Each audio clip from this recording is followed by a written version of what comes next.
Okay, so this is something a little crazy I've been working on. You see, I got this 35mm still camera, and I've been trying to convert it to shoot movies, and I did a bunch of things to get that to work. The first of which is masking off half the shutter. Now, I did this because a still photo is normally 8 perforations wide, while a movie frame is 4 perforations tall, so I had to mask this off so that each of my exposures are 4 perforations.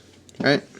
So the next thing I had to do was change the shutter gear system.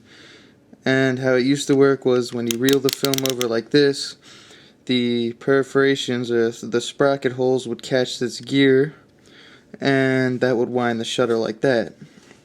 But I only want to move the film for perforations, so I got rid of that gear that was there, and I'm now using this this ink tube to wind the shutter. You see, there it is. This little gadget here winds the shutter, and you see it's got that one little extra notch hanging off the side like that, and that's what this cut will be catching. So I stick this in there, wind up the shutter, and there. Alright, and I'm just gonna stick a dummy reel in there, and I'm gonna show you what this looks like in action. Okay, so I've got my dummy reel loaded in there, and I'm gonna show you how this is gonna work. So for demonstration purposes, I've got 2 frames marked off. Each of them are 4 perforations tall, and when you shoot, you're going to have the camera sideways like this with your take-up reel on the bottom, because when it's going through the projector, it's going to go down like this with the emulsion facing out towards the screen. Alright, so I've got this frame on deck. You wind up the shutter and release, and now that frame is exposed.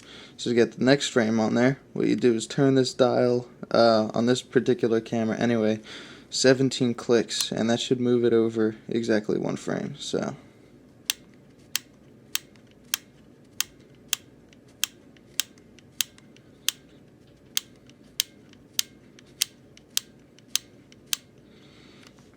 okay, wind the shutter again and release.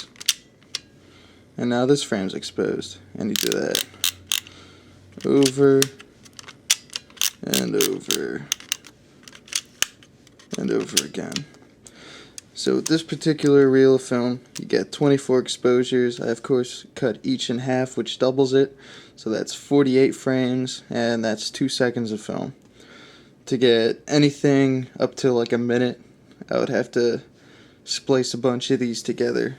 And this is good, I think, for animation or trying to do multiple exposures and matting. I don't know, it's a cheapo thing you can experiment with.